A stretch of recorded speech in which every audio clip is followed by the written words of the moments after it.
You ever speak to me like that again, better be wearing a cup. Baby steps. One break, I'm in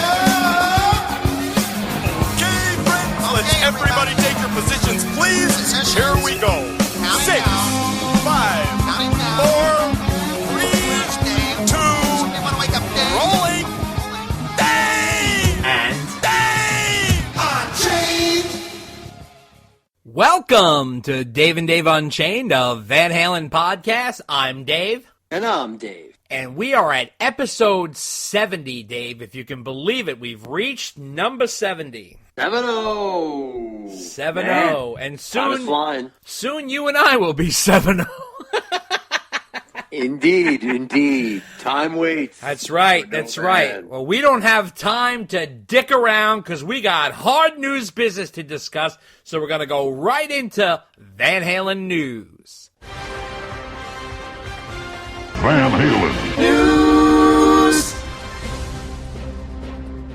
Well, how many holy shit moments can we take, Dave? I mean, it's getting really out of control at this point. As we all have heard, David Lee Roth has announced his retirement. Something I've never thought I've actually ever heard, to be honest with you. I thought Dave would be tap dancing to his grave. I had visions of you and I seeing Dave at 90 years old at the Doubleday Babcock Senior Center, but for some reason, he is announcing his retirement. So everybody has heard the statement, but what I'd like to do here is I'd like to break down the statement for you. So what we're going to do is we're going to play it in little bit clips, and Dave and I are going to talk about it. Here's the first clip. We're celebrating our 50th anniversary, Alex and I, of arguing and plotting and planning together. I showed up right out of, I graduated in 72, and a few months later, we were making music in his parents' house. We started working in clubs and bars, and the work started coming pretty fast and furious. We played 5 45-minute sets a night, and we would play 4 nights a week, okay? We would put all the material into our cars, in our vans, and we would pull over sometimes depending on the weather. You change that electrics around. You could put a bass drum up on top of the car, and you could wipe the rain off it. Electrics, not so much. We stopped eating right after high school. All the money went into the gas tank. And I remember the sandwich that Al Van Halen would have half in his mouth, and the other half he would just hand me when he got into my car. And we would drive around the corner to the Villa in Allen where the gas station was, and we would both get out of the car so we could both go through all 4 of our pockets for every coin we had to go through and put it in the gas tank. We made $120 a night, and we worked 4 nights a week, and we get paid on Saturday night. And we would go with our girlfriends we were always within 2 hours of getting back to base here, and the only place in Pasadena open was the Denny's. It's 1973, 74, 75, 76. And we were pull in for what we called the Saturday Night Supper Club. And we would get there at 3 a.m. and order everything on the menu. Everything, all 3 banana splits, the slam dunk breakfast with the bacon, and then the one with the sausage. And you get all the kinds of the pasta and just extra ketchups and extra sugars and extra Buddy Pats and everything you could. We would pull 2 tables together, always same ones in the back. And it looked like one of those double album feasts. It was amazing. At first, the old ladies was horrified. This is 1973. I remember I just shared it with Al. He told it back to me before I asked him to remember. He said, the cop came walking in, and this was Cop Town. And he came in and he said, "Who are y'all?" He looked right at me. You remember what we looked like? And I said, "Sir, we're a rock and roll band." He says, "Y'all got enough money to pay for this?" I said, "Yes, sir, we do." He says, "Show me the money." And we all pulled our 120 fine, green, crisp, sweat through your fucking shoes money. Here it is. He said, okay. And he took 2 steps. I remember it like yesterday, last night. He took 2 steps, turned around and said, you make sure you pay these ladies. You give them a good tip, y'all. And we did, because only people who stiff you on the tip is rich folks. Hard working, knows who's hardworking. And the ladies would giggle, and they go, here comes the Saturday Night Supper Club. And they'd act like little girls and start running that little pity-patty dance like you're 10 years old and they're in their 70s. And we would eat and eat and eat. And no, it's tomorrow's Sunday. So every butter patty, every ketchup, every napkin, every paper cup was carefully put into the bags and taken home. And you would spend all Sunday eating. Because on Monday, it was back to practice, and singers don't eat. Tuesday, practice. Wednesday, I'll see you at 9:15.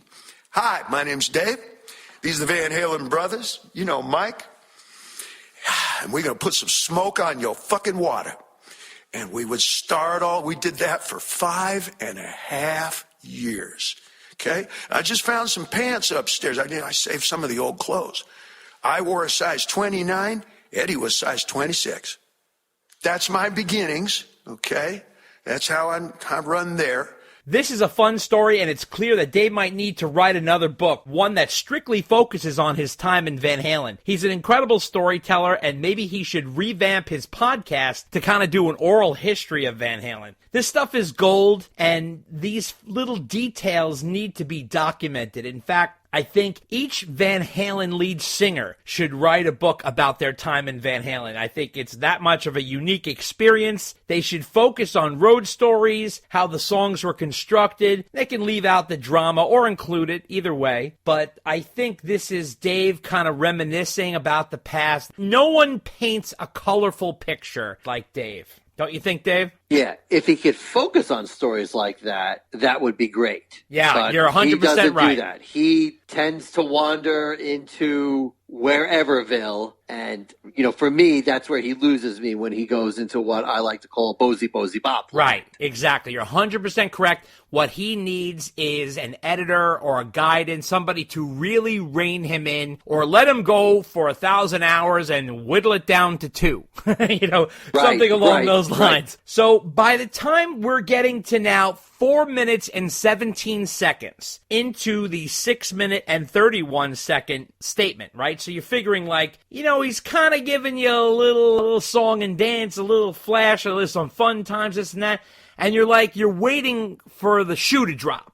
You know what I mean? It's really crazy. He's talking about the old days, gigging. He's talking about $120 a night they used to make, and over 5 years going out to Denny's, all that kinds of stuff, which is great. I love all of it. I thought it was unbelievably entertaining. However, we read that headline about the retirement statement, and you're kind of just holding your breath a little bit. So now we get to the juice, and here it is. And I'm running up here today with the departure of my beloved classmate recently, Ed. As you can tell, the tone changes here a little bit. Dave really never shows sentiment. He's not that kind of guy. But you can feel he has a lump in his throat before he can even say Ed's name. And regardless of their fighting in the past, he loves the guy, and he clearly is carrying some emotional weight here. Yeah, I agree with you. You can hear him almost fighting to get through that part of it when he talks about Ed. And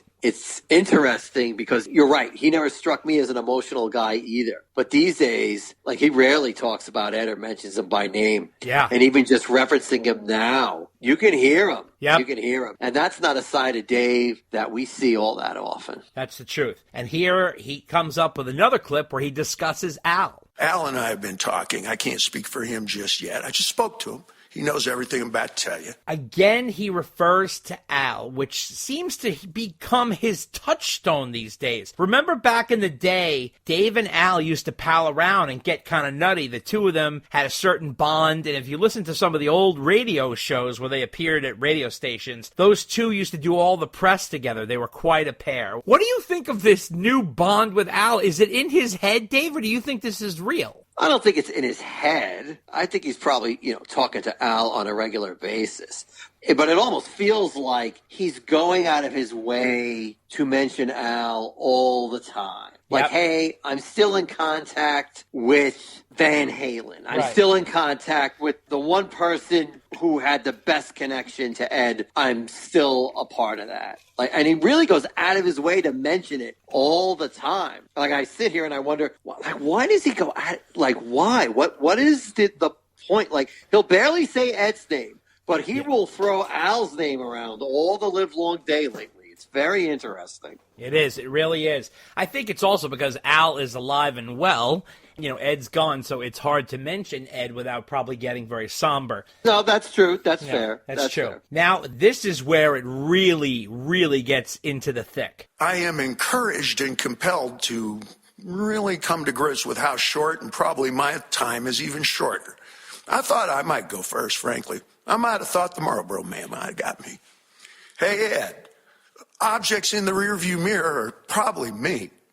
And my doctors, my handlers compel me to really address that every time I go on that stage, I endanger that future. So now, this is the most intensely personal I have ever seen or heard Dave been. There is a certain heaviness in his voice. There is a hidden nervous quiver after he says objects in the rearview mirror are probably me. And also after he says every time I go on stage, I endanger that future, the same kind of nervous quiver. Now, we have heard from David Lee Roth about his back issues on the Joe Rogan Experience podcast. He's talked about his surgeries, but could this be something darker? I hope it's not a cancer scare, but he did refer to something saying I might have thought the Marlboro Man might have gotten me. Now, we all know Dave loves his cigarettes, which obviously we know is also caused a lot of problems for Ed and many other human beings in this world. So what did you make of this statement, Dave? I tell you,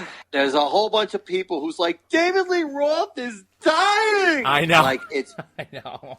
And you know what? Maybe he is. I don't know. Dave is always, he never gives you a straight answer. Yeah. But I think Dave was just like, look, if I keep going on the road, I'm not going to make it. Or I'm not going to live as long if I scale it back now. Yeah. I think that's all he was saying. Yeah. Like you said, he's had back trouble. Yeah. He's got other things going on. The road gets that much tougher as you get older. Oh, yeah. And, maybe he's just not interested in it anymore, and COVID doesn't help things either. Maybe for some reason he's at a higher risk than others, and he's like just not interested in that anymore. Maybe his doctor said, Dave, you really need to slow it down, and he's like, you know what? I think I'm at that point. I think I'm just I'm done touring. This is it. Well, let's be honest. Okay, Dave's not your average. Dave's not Vince Neil. He's a performer. So, the doctor might say, hey, listen, bud, you make one or two wrong twists, and you could put yourself in a pretzel for the rest of your life.